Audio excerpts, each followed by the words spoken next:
Boa noite, nação bugrina. Tudo certo? Tudo bem também? Bem-vindo a mais um aqui é a Bancada Guarani. Mais um episódio nessa intertemporada, nesse período de poucas notícias, poucas novidades. Né? É o nosso vídeo de número 153, nessa noite do dia 6 de janeiro. Então a gente tem algumas novidades, a gente conversou no último dia, lá no dia 29 de dezembro, um pouquinho antes do Ano Novo. Então queria desejar mais uma vez feliz Ano Novo para todo mundo, que a gente tenha um 2022 muito melhor, com muita saúde para vocês, com muita saúde para todos nós e principalmente, e também com muito sucesso para o Guarani. Né? Convidar vocês para continuar seguindo a gente no YouTube, no Instagram e agora também nas plataformas de áudio, em parceria com os nossos amigos do Bugcast, tanto no Spotify quanto no Deezer. Agradeço a todos vocês, toda a adesão de vocês, tá bom? Grande abraço. Bom, eu vou tentar, é muito difícil, gente. Bom, primeiro eu queria agradecer a adesão de sempre. Mas muita gente comentando, falou, pô, já estamos com saudade dos comentários, dos programas, das discussões. Verdade, mas, gente, me desculpe. Nesses períodos de entre safra, de intertemporada, é muito difícil criar conteúdo, principalmente para uma equipe como a nossa. Acho que no último vídeo, ou no penúltimo, eu comentei que as estratégias de Michel Alves e Ricardo Moisés, de só falar no último minuto, papapá, papapá, é uma estratégia que vinha dando certo, que veio dando certo, mas que chama muito a responsabilidade para eles. E eu tenho a impressão clara de que o que eles dizem para o resto do CA e mesmo para o resto da nação bugrina é: já com nós. Nós temos um crédito aqui, ano passado deu certo, deixa que a gente vai agir com responsabilidade, tem uma estratégia. Eles fizeram aquela ah, uma entrevista aí, ou na verdade uma assembleia, onde eles deram algumas satisfações, deram alguns insights, algumas ah, névoas de informação. Mas é isso. Não gostam muito de comunicar. A comunicação de fato não é direcionada para quem de verdade tem direito sobre o Guarani, que é o torcedor. Hoje também vi uma publicação aí, dizem que foi alguém do CA, em que me passaram aí algumas informações, dizendo que, olha, pessoal quer um time de Série A, mas cobrando jogo a R$ 10 e tendo 800 sócios torcedor é muito difícil.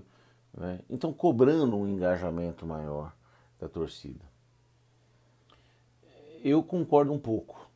Eu acho que tem a ver sim. Eu acho que a torcida tem que fazer a sua parte também para poder cobrar uma situação, uma agressividade maior dos nossos dirigentes.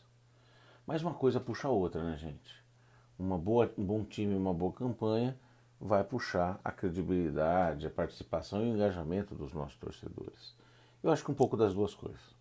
Eu acho que sim, a torcida pode participar mais da vida do Guarani, sendo sócio torcedor, sendo sócio, indo ao estádio, comprando produtos oficiais, comprando um pacote pay-per-view, enfim, participando de como ela acha cada vez mais que é a melhor maneira de ela ajudar de alguma forma o nosso clube, mas ao mesmo tempo temos que continuar dando essa resposta. Eu não tenho críticas em relação a isso maiores, pelo menos baseado naquilo que a gente sabe, em relação a ser sim, eles têm o crédito, mas de novo chamam a responsabilidade sem comunicar. Então, com tudo isso, gente, é difícil pra caramba criar conteúdo sem não ser muito especulador, sem nós temos que criar premissas, criar possibilidades, ouvir muita informação, ouvir muito boato, diz que, fofoca, enfim, é assim. Né? E a gente também não quer atrapalhar nada, mas acho que não estamos atrapalhando. Então tem, ao longo dessa semana aí teve algumas coisas que aconteceram, né? Desde o dia 29 até agora a gente tem algumas coisas para dizer. Essa semana nós tivemos saídas, nós tivemos prováveis saídas, chegadas, prováveis chegadas, algumas sondagens, boatos e fofocas e o que eu vou tentar aqui até reproduzir, discutir com vocês e ouvir a opinião de vocês sobre um exercício que vi numa rádio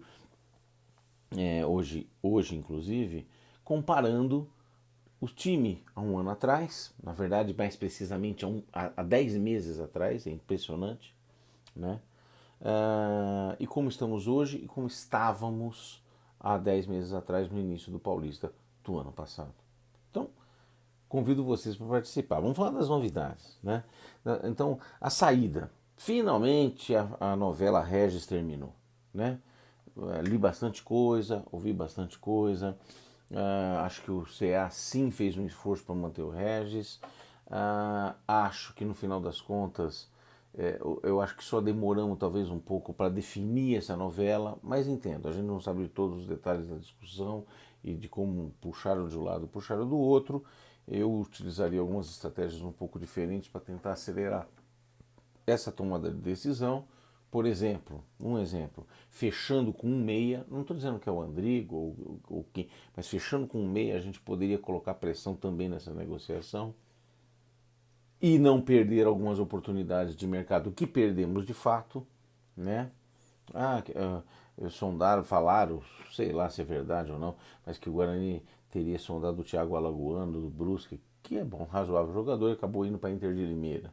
Então, se perdemos essa oportunidade, se é que é verdade, é um cara bom que a gente poderia ter trazido e dava uma pressionada também, tirava um pouco da pressão e dava mais tranquilidade até para que a gente pudesse negociar. Hoje, nós perdemos o Regis, o que eu acho que do ponto de vista de administração, gestão, financeiro, não foi mal. Porque a gente já tinha feito oferta até de 3 dígitos para o cara, contrato de 2 anos, a gente já estava entrando num terreno que é um pouco perigoso, né? E que eu apoio, mas que tem um seu certo risco associado com relação ao Regis. Não deu certo, ok, mas agora ficamos sem nada. Porque sem nada no que diz respeito a um meia, né? Não temos meia. O único meia de ofício que nós temos dentro do elenco é o Caio Henrique, que eu nem conheço tão bem assim o futebol dele, mas por melhor que ele seja, ele não, de fato ele não é titular absoluto nem no sub-20. Amanhã vai entrar, ok, mas não é uma unanimidade. Não jogou ainda praticamente pelo time titular, pelo time oficial. Então é um menino, uma aposta, né? Enfim, Regis já foi embora. Outras possíveis ou prováveis saídas. Andrigo, também com o pé bastante fora do Guarani, segundo dizem, né? Com propostas do exterior e tudo mais. E o próprio Bidu. Né? O Bidu criou a grande polêmica dos últimos dias, porque todo o time se apresentou e ele não. Ele está no Rio tirando fotinho, porque não é isso. Acho que ele está negociando com o Fluminense, o Vasco, o Botafogo. Não sei. Não sabemos. Tem proposta firme do Fortaleza? Não, sim. Então, o fato é o seguinte, na minha opinião, a gente não sabe os detalhes, então pode ser que a diretoria tenha um acordo para ele, que ele quis descansar uns dias a mais, o que eu não acho certo. Na minha opinião, bem humilde, operacional aqui, da maneira como eu gosto de me postar, eu acho que o Bidu tem contrato com o Guarani, deveria ter se apresentado no dia 3 como todo mundo. Se tem alguma coisa acertada que divulgassem já, e parece que tem. Porque caso contrário, caso não tenha, faltou profissionalismo aí. Porque ele está impactando na preparação, inclusive, para o Paulista, que começa daqui 27 menos, 21 dias, 3 semanas. Então ele deveria estar lá, treinando com os outros, mostrando que está na equipe, papapá. Nesse meio tempo, pintou uma negociação, fechou uma negociação, ele sai, vai embora. Ok? Não pintou, ele está se preparando junto com todo mundo. Essa é a minha modestíssima opinião. Tem contato com o Guarani, até onde eu sei, ninguém pagou nada ainda para ele poder sair. Se pagar, ok, pode ficar no Rio de Janeiro, tomando o que quiser, saindo, passeando, tendo férias. Não sei. Caso contrário, deveria estar aqui. Essa é a minha opinião. Humilde, mas é a minha opinião. Vamos lá. Ah, chegadas. Finalmente, nós tivemos uma confirmação no início da semana do Kozlinski, goleiro que veio do Atlético Goianiense. É verdade, era o reserva do Fernando Miguel, mas eu acho sim que foi uma boa contratação. Então, parabéns ao Michel Alves e ao CE que definiram essa contratação do Kozlinski, que acho sim que é um goleiro melhor do que todos que estão aí nosso, que tem um histórico bom, tanto no Avaí quanto no Atlético Goianiense. Acho que vem para colocar a camisa 1, sem dúvida, estamos bem servidos. Acho que acertamos. Ah, depois não deu certo, tomou 5 frangos. Bom, isso é outra coisa que nós vamos ver depois. Mas hoje eu apoio a decisão tomada e foi é um bom, na minha opinião, talvez a melhor contratação que nós fizemos até agora. Tá? Ah, prováveis chegadas ou renovações. Dizem fofocas, opiniões, né, que já está tudo certo com o Júlio César na renovação. Iago e Lucas Venuto, os dois novos, o Iago vindo do CSA, mas jogando no Cuiabá, já um negócio assim, e o Lucas Venuto, que pertence ao Santos, tem uma negociação com o Santos e tudo mais, ambos treinando já no Guarani, segundo o que dizem. Esses três parece que é favas contadas, então até na hora da listona geral eu vou já colocar eles. Com um certo risco, mas vou colocar. Sondagens, boatos, sonhos, devaneios, não sei. Shailon do São Paulo, porque agora nós estamos de olho no meia, não temos meia. Então agora todo mundo falando de meia, tá certo? Meio de campo. Shailon do São Paulo, Diego Jardel do Cuiabá, que parece que é um cara que conhece o Michel Alves da época do Cuiabá, né? Jogou no exterior, alguma coisa assim, já jogou no Avaí, mas tem esse histórico. Então parece que estamos disputando tapa-tapa com o Brusque. Shailon no São Paulo. O Shailon, eu posso dizer, acho que eu acho uma boa contratação. E eu ontem até. E um abraço aí pro Ortiz, ontem no programa deles, do Web Planeta Guarani, surgiu uma ideia, um nome de alguém que comentou sobre o Adrian, eu tinha visto inclusive o nome desse cara, como uma ex-destaque da Copa São Paulo e tudo mais. Então o Adrian, ex-Flamengo, iniciando no Flamengo, potencial, já jogou ultimamente no Avaí, está no Sion da França, é um nome bacana, um meia que daria para ver sim. Hoje eu vi também que o Rafinha, que era do Curitiba, 38 anos, foi disponibilizado e não joga mais. Eu não sei como é que ele está fisicamente, do ponto de vista contusões. Eu acho ele um puta jogador. Um grande jogador. Sempre foi mais atacante de beirada, mas joga hoje em dia também mais na meia. Acho uma boa. Outra opção que a gente já discutiu outras vezes e eu acho legal, seria se o Bidu não fosse continuar passeando lá pelo Rio de Janeiro e fosse continuar com a gente, o Bidu fazer essa função de meia, tá certo? E deixar o Eliel, né? Por falar nisso, também rolou nessa semana a estreia do Guarani na Copinha. 2-2 com o Tanabi, em Tanabi. Num primeiro momento parece um resultado um pouco frustrante, pelas informações que eu ouvi conversando com os meninos que assistiram o jogo um pouco, pelo menos, não foi tão ruim. O jogo, campo muito pesado, muita chuva, mas o Guarani foi superior ao Tanabi, com gols de Vemerson e Deco, tá certo? Mas o Eliel fez grande partida. O Eliel fez boa partida e eu acho que se o Bidu sai, o Eliel entra, assume, não sozinho, claro, vamos ter que contratar um outro lateral esquerdo, mas para o resto da temporada e tudo mais, toda aquela história, mas eu não acho que nós estamos desprovidos de lateral esquerdo, acho que o Eliel entra e assume a camisa. Então, com tudo isso, claro que tem zonas de preocupação, principalmente na posição de meia. Nós precisamos anunciar o mais rápido possível um meia. Se possível, agora por meia, né, nos livramos do maior salário nosso, da folha de pagamento, que era o Regis. Então dá para fazer uma gracinha. Dá para fazer uma gracinha. Né? Pelo menos um meia. E precisamos trazer um cara de impacto, que agregue valor. né? Tem uns times ou outro aí, os da ponte, perto da ponte do trem aí, fazendo, né? Estão falando em Hernanes agora. Trouxeram o Dedé. O boleto que eles vão pagar, não sei. O que esses caras vão entregar, eu não sei. Mas sabe, é, eu não gosto, nem quero saber da vida desses caras e não quero me influenciar com relação a isso. É óbvio que não. Mas na cabeça do torcedor, tá todo mundo olhando isso, gente. Tá todo mundo olhando isso. A gente, no mínimo, para sentir que nosso time não é que está melhor ou está gastando mais do que as pinguelas, mas que nós estamos nos preparando bem. E eu acho que até agora, até eu tenho esse sentimento, até por isso, copiando o exercício que foi feito aí na Rádio Central, eu preparei, eu coloquei aqui para discutir um pouco com vocês o time que começou um ano atrás, 10 meses atrás, no início do Paulista 21, com um início que deveria eventualmente estrear no dia 27 contra o São Paulo, né? Então, qual a escalação que começou em março de 21, no primeiro jogo contra o Ituano, onde a gente toma uma sonora cacetada contra o Ituano, em casa, tá?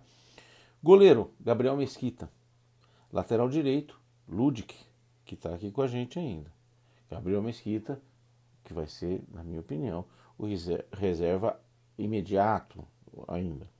Romércio, não está mais aqui entre nós, mas que não deixa tantas saudades assim pra gente. Ayrton, que entrou no ano passado, nesse momento, com todos os níveis de desconfiança, muito parecido com alguns que nós estamos contratando agora, mas que foi uma grata surpresa, tanto é que no fim do Paulista a gente não queria que ele fosse embora. E ele saiu por uma proposta do exterior, o que a gente ficou muito chateado, porque, pô, agora que acertamos o Ayrton com o Thales, estava dando, né? Não era nem o Thales, era uma possibilidade de estar começando a acertar, e o Thales vinha por aí, né? Então a gente começou a pensar, né, nessa dupla. Deu errado, o Ayrton foi embora, mas ele estava começando o jogo. Cercado de todas as desconfianças. Lateral esquerdo ainda era o Bidu, já era o Bidu. Volante, Bruno Silva, que está aqui ainda. Índio era o outro volante.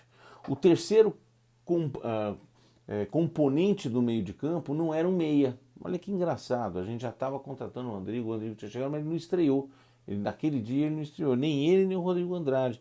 Entrou o Tony, que vinha também cercado de toda expectativa positiva, ao contrário do que ele saiu. Mas a expectativa era muito positiva em relação à performance do Tony. E o Tony começou jogando, ele era o meia, ou um segundo volante mais avançado. No ataque nós tínhamos Pablo, que nem ficou. Né? Nós tínhamos Rafael Costa, sem comentários. E 11 no lado esquerdo, jogando pela beirada também, Bruno Sávio, que saiu, que a gente sentiu muito a saída dele agora, foi pro Bolívar, mas que a gente também vinha cercado de todas as desconfianças, porque não tinha feito um campeonato primoroso no ano anterior, tá certo? E a gente tinha perdido meias que a gente gostava, como Crispim, como Bruno Rangel e tudo mais. Bom, vamos lá. Vamos pro provável Guarani do dia 27 agora. No gol, acho que ninguém discute, Kozlinski. Acho ele melhor que o Rafael Mesquita? Acho que sim. Acho ele melhor que o Rafael Mesquita. Até coloquei um sinal aqui. Ele é melhor. Eu não tenho dúvida que ele deve jogar. Mas para quem já teve o case Cavicchioli aqui no Guarani, eu acho, para ser muito sincero, quando o Cavicchioli chegou ao Guarani, talvez fosse menos evidente que ele deveria ser o titular do que hoje é evidente que o Kozlinski tem que ser titular. Mas, né, só para a gente não ter surpresa depois, tomara que não aconteça a mesma coisa que aconteceu no case Cavicchioli, que é uma das maiores trapalhadas que nós já fizemos. Quer dizer, contratamos o cara, ele vinha do Oeste, tinha sido campeão lá no Sul, vinha com uma boa expectativa, com uma boa referência, passou quase um ano aqui, nunca jogou um minuto, foi para a América, está na Libertadores. Para resumir o assunto, vamos lá. Espero que não façamos isso. 2. Diogo Matheus, lateral direito. Diogo Matheus, comparando com o Ludic, Eu acho o Diogo Matheus mais jogador que o Lúdico. Mas o Lúdico está lá também, é um bom reserva. Então, quem começou o ano passado foi o Lúdico, mas o Diogo Matheus, que não tinha chegado ainda na época, assume esse ano. Acho que nós estamos mais preparados, mais experientes. Então, o Diogo Matheus é melhor também nessa posição. Ronaldo Alves contra Romércio, não tenho dúvida. Não tenho dúvida. Ronaldo Alves mantido é uma realidade para nós. Claro, estou tirando a fotografia do último dia do Campeonato Brasileiro do ano passado. Então, se ele manter o mesmo nível de performance, tá aí. É o cara que vai ficar titular no primeiro, vai começar como titular no primeiro momento. Quem joga do lado dele? Derlan. Aqui eu pus um risquinho de igual, de equilíbrio comparado com o Ayrton. Eu sei que o Derlan é melhor que o Ayrton? Não sei dizer. Mas num primeiro momento tem boas. Eu ouvi gente falando bem, eu ouvi gente falando mal. Eu ouvi mais gente falando bem do que gente falando mal. Essa é a minha opinião. Agora, o Ayrton também veio cercado de todas as dúvidas, né? E não conhecimento. Então eu acho que a gente começa mais ou menos na mesma toada. Tem o João Vitor? Tem. Me parece que num primeiro momento seria o Derlan o titular. Não sei. Não é informação, é opinião. Lateral esquerdo, na teoria, é o Bidu, que é igual ao do ano passado. Mas com toda a fumaça que está acontecendo, pode ser que não seja o Bidu que vai sair. Se vai sair, vai entrar o Eliel. Então, mas eu acho que fica mais ou menos do mesmo tamanho. Sinceramente, eu acho que o Eliel vem mostrando que está pronto para jogar. Não acho que é pior, então achei no mesmo nível.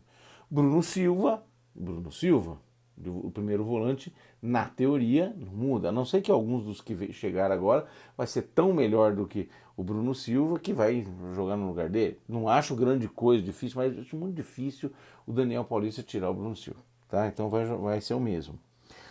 Aí os dois outros componentes, uma incógnita. Vou colocar dois caras aqui para a gente poder comparar, mas eu não tenho a mínima ideia de quem que seria o cara mais indicado. Então eu estou colocando o Madison e como meia nós não temos. Então eu estou colocando o Persson e por coincidência também começamos com o Tony ano passado. Então eu coloquei o Madison como um pouquinho melhor em termos daquele momento do que o Índio. Então o Madison ele é um primeiro volante também, mas que vem cercado com uma credencial bastante boa, uma referência bastante boa, um cara mordedor bom de marcar e nem tanto de criar. Mas então nós teremos dois caras, Índio e Madison, dois volantão na frente da defesa. E aí eu pus o Persson, que pode não ser, mas duvido que o Daniel vai começar num jogo contra o São Paulo no dia 27 com o Caio Henrique. Ou, a não ser que a gente tenha um outro meia, espero e acho que vamos ter um outro meia até o dia 27. Mas não sei, estou falando com o time que temos hoje. Então, o Persson. No caso do Persson, acho sim ele uma pior alternativa do que o Tony. Não o Tony que a gente soube que não deu certo, mas o Tony da expectativa que a gente tinha na fotografia lá do ano passado. Se alguém falasse assim, olha, tem o Persson e o Tony lá no dia 1º de março de 2021, unanimidade. Tenho certeza que lá, naquela época, todo mundo ia falar, não, o Tony é melhor. Hoje, obviamente, a gente não sabe como é que vem o Persson, ou não sabe como é que venha um eventual terceiro volante que a gente vai colocar aqui, barra meia, mas com certeza a gente fala que é melhor do que o Tony que acabou o campeonato. Mas nesse ponto eu fiz um ponto negativo. Iago. O ataque sendo formado por Iago, Lucão e Lucas Venuto. Tá? É esse? Não sei. Tem o Maxwell. Pode ser que seja o Maxwell. Pode ser que seja o Júlio César. Eu não sei. Eu escolhi. Eu até estou formando com duas novidades aí que nem estão confirmadas ainda. Mas vamos dizer que o Iago é melhor do que o Pablo? Não acho muito difícil do ponto de vista atacante.